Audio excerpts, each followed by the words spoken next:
All right, hey, what's up, guys? Coach Mac, Play Fast Football. All right, today we're going to take a look at a better way to use your hybrid tight end fullback, that Y-off guy, and I'm going to talk to you a little bit about why you're seeing more counter plays than you used to see true power plays as teams go to gap scheme in all the football that I've been watching. Make sure you check out some of our partners, Dome Hats, the headwear company that we use for Play Fast Football and the current high school I'm at. Here's my my current high school hat with a orange bill. All right, white hat, orange bill, logo, swords up on the back on the Velcro, so you can customize it with their online custom hat builder. So you can make it any colors you want. You can change the bill, change the panels, make it however you want it with your logo, what you write on the sides, what you write on the back, the button on the top. Completely customizable, which allows you to build your own hat. Every hat has a story. Make sure you let Dome help you tell your hat story.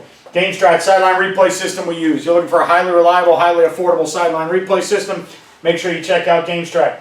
Baker Sporting Goods, a company that we use for our spirit packs, our players gear, our uniforms, our coaches gear. Anything that we do, if we do any fan stores, it's all done through Baker Sports. So make sure you check out Baker Sporting Goods. Just Play Football, the digital software I use to diagram plays for webinars, clinics. Our playbook, it's a more powerful way to present your information to your players. You can get them more knowledgeable, all right, and educate them more on your playbook and your game plans. So make sure you check out Just Play Football. DifferenceUSA, the ultimate striking machine. We have one we use in the weight room in the off season. Elbows in, thumbs up. Different coils to change the tension of how hard it is to compress the pad in. So as the kids get stronger, you can change the tension of the coils inside. Make sure you check out DifferenceUSA to work on the proper fundamentals of striking without needing a partner.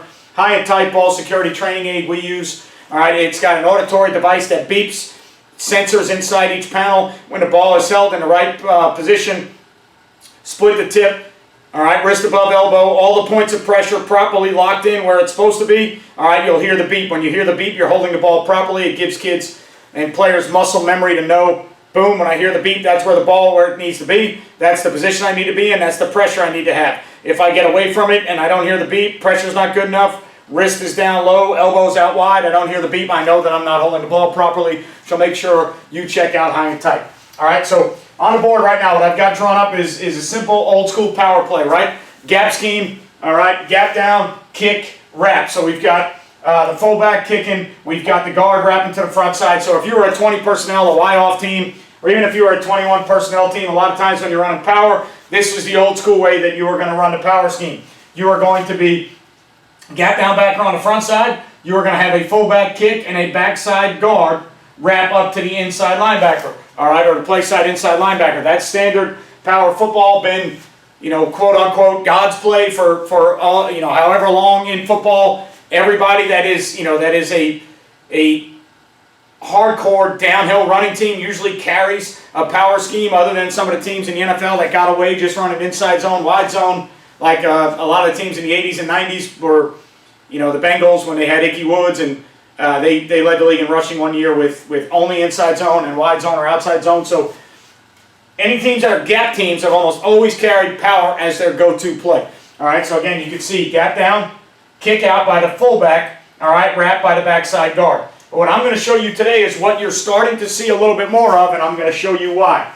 Okay, we are starting to see a game. It's starting to become a game not only about matchups, okay, but it's starting to become a game about finding hybrid players that can do multiple things. And the really good offenses have found a way to find that guy in this tight end position. All right, so they found a way to find that guy in that tight end position. The same way defenses now are talking about playing positionless defense, hybrid safeties, linebackers that can cover, that can blitz, that can stop the run. It's the same thing offenses have done, and one of the positions they've done it with is this hybrid tight end fullback. Okay, and for that reason, I think you are starting to now see more counter schemes than power schemes. Not that you don't see power anymore. Power is going to be run for the rest of football eternity. It's always going to be run, so don't panic out there if you're a power guy. But the more college football that I watch, and I watch mostly college football, not NFL football, because I think it translates to the game we play. When I'm watching offenses, I'm seeing way more counter schemes. And today I'm going to talk more about OF or GF counter, simply because I'm talking about using your tight end fullback. All right, so what guys are starting to do is they're starting to recruit guys in this position that are matchup nightmares. Okay, so you think about Kyle Pitts at Florida. Right? And then you think about the guys in the NFL that are starting to become that type of matchup. Okay, and what you're finding is this guy is becoming more of a receiving threat than he is a blocker first. Not that these guys are bad blockers, that's not what I'm saying at all. But what I'm saying is the hybrid type guy is the guy that's creating mismatches because you can't put a linebacker on him. You've got to account for him vertically. All right? The Y off scenario is another reason. The Y being off and outside the tackle box stresses the defense vertically. It now makes the defense figure out whether they can play that like a 2-back set or a 3-by-1 set. All right, so two things that I think the reason you're seeing counter. I think this guy is now becoming a guy that's recruited with less inclined to dig out front side ends. Okay? He's still going to be asked to zip or kick a backside of his own play because that block is nowhere near as crucial to the front side of the power play. So this guy is less skilled than he used to be at digging out front side ends because he's way more skilled than he used to be at catching passes and threatening people vertically and creating absolute matchup nightmares. Okay? So the teams that still want to be hardcore, downhill, power gap runs are now running more counter. Why are they running more counter? Simply because this player, all right, and two reasons in my opinion. And again, this is my opinion on things that I've looked at. I haven't been told this by anybody. You know, I'm not in anybody's playbook in college. I don't sit and talk with any of those college coaches. This is just my opinion. I think this guy is now more inclined to be a wrapper on a linebacker than he is to be a guy digging out a front side end. So now you're starting to see, all right, these schemes, and if you want to do it, I'll draw them over here. Now you're starting to see more of the pull kick guard, all right, wrap, sniffer, whatever action that the back may be, whether it's true counter action or it's front side for RPO game. I think you're seeing more of the sniffer hybrid tight end wrap in football because it still gives you, this is still a gap scheme. All right? That is blocked just like power with the exception of who is kicking and who is wrapping. All right? So it's not, the entry point isn't always the same as power. You don't necessarily need, sometimes, you know, depending on how you run your back on the counter scheme, you don't always need the same dig out, all right, as you need in the power scheme front side, but you'll be a little bit more effective doing it because now your guard, who's still in college football, no matter how much the game has changed, the blue bloods, the big timers, you know, that are playing and recruiting the guys they can get, those guards are still 310, 15, 20-pound kids that can run. They're now the kick-out guy. And now you're taking your matchup guy and you're putting him on to people that he should be able to block because the linebackers are nowhere near as big as they used to be. So that's one of the first reasons I think you're seeing more counter because it effectively uses your tight end fullback hybrid guy. All right, it's more cost efficient for him. It's more effective for him. Okay, he doesn't have to dig out the front side of power anymore. All right, because it's a better matchup for him to wrap on linebackers. Okay. The other reason I think you're seeing it more, and I'll draw it the other way now, is because the Y off vertical threat, when he's Y off here, it's tougher for him to dig out that front side end, but he still is in a decent position to get there and wrap on the counterplay. All right, so because of the Y off scenario where he's lined up as an inline tight end, but he's not on the ball, he's off. He can still get there on counter, but that now, depending on how they play their defensive end, that makes it a little bit harder, leverage-wise, unless this kid removes himself. If this kid stays tighter in a 5, it's a lot harder to get in here and kick that out, dig it out front side of a power play. Not backside of his own duo play, all right, or either or, and just kind of cut it off. I'm talking about dig it out and move it and not let it dent the A-gap on that power play. So, because of who that kid is, he's a better matchup on a linebacker than he is on an end. So why don't we keep our guards kicking out ends and our Y-off wrapping the linebackers? Because he's off the ball, it's a lot easier for him to see and react to a squeeze spill scheme. So this end that comes down here and spills, because he is off the ball a little bit, this is a lot easier for him to see and react to and get around than it is that backside guard coming from the line of scrimmage. Now, teams are still going to run GT, OT counter, all right, because it is a completely different animal as far as bash reads and misdirection. So teams are still going to run that in part of their read game, all right, but you're seeing more GF, OF counter because this guy is more inclined to block backers, all right, because he can now be in that Y-off position. It's a lot better for him to be the second wrapper, all right, and up on a backer than it is for him to be a front side dig out of a defensive end. A, he's not built like that as much anymore, and B, it's harder to do from this Y-off. Normally, as a power team, from that personnel, you would put this kid inside so that he can dig out that end.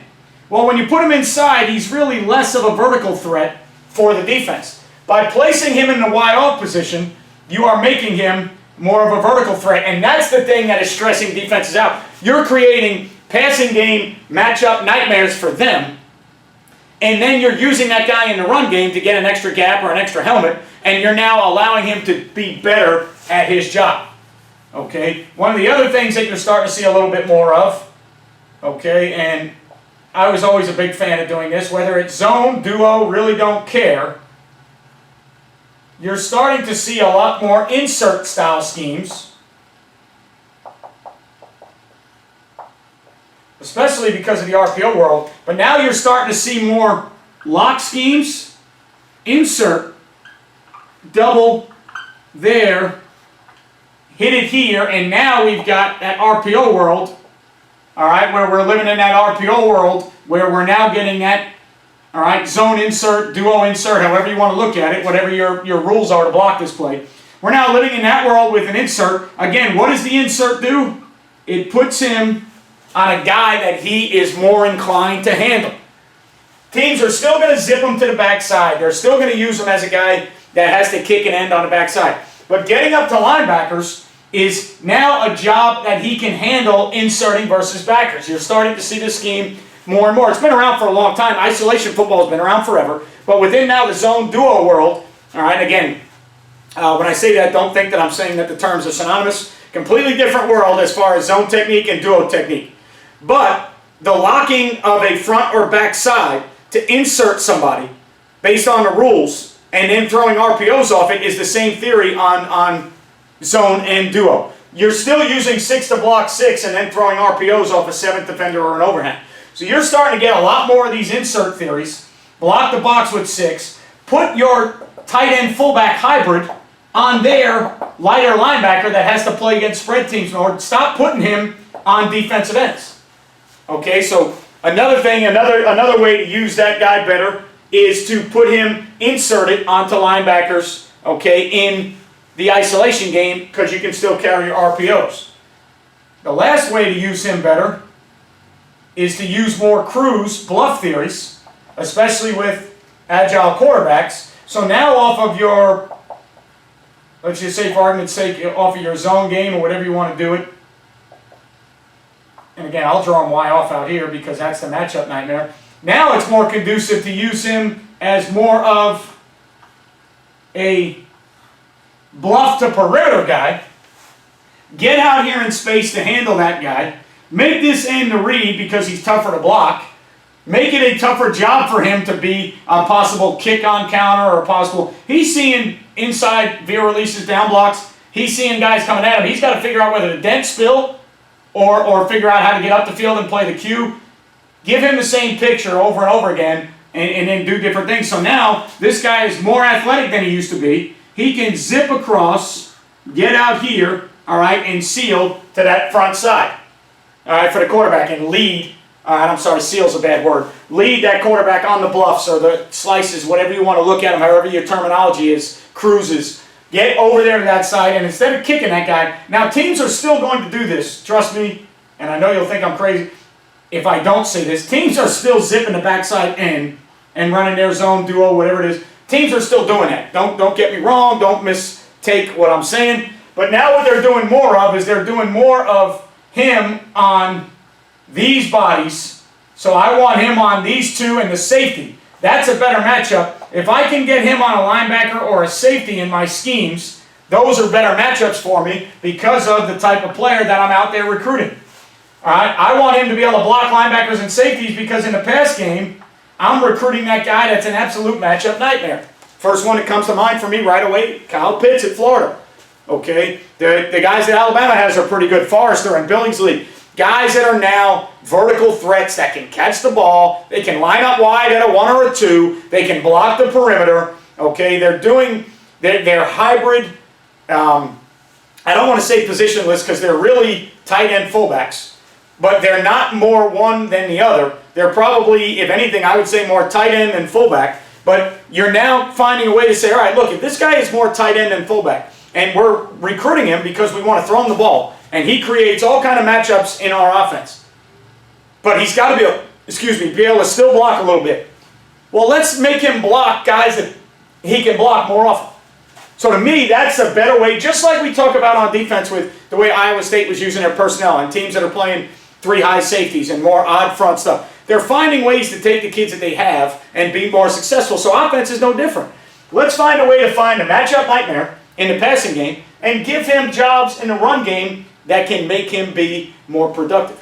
So to me, it's the evolution of the game. It's how the game is being played. You're seeing more Y-off with him as a vertical passing threat. So in the run game, let's use him on linebackers and safeties more than we do on inline ends, digging them out. Let's go counter more than power so that we get a good hard gap scheme. We get a kick and a wrap. We just use the guard as the kick player because he's built to do that more, and he can handle a defensive end better than the sniffer can. Let's put the sniffer on inside backers. Let's put the sniffer on safeties.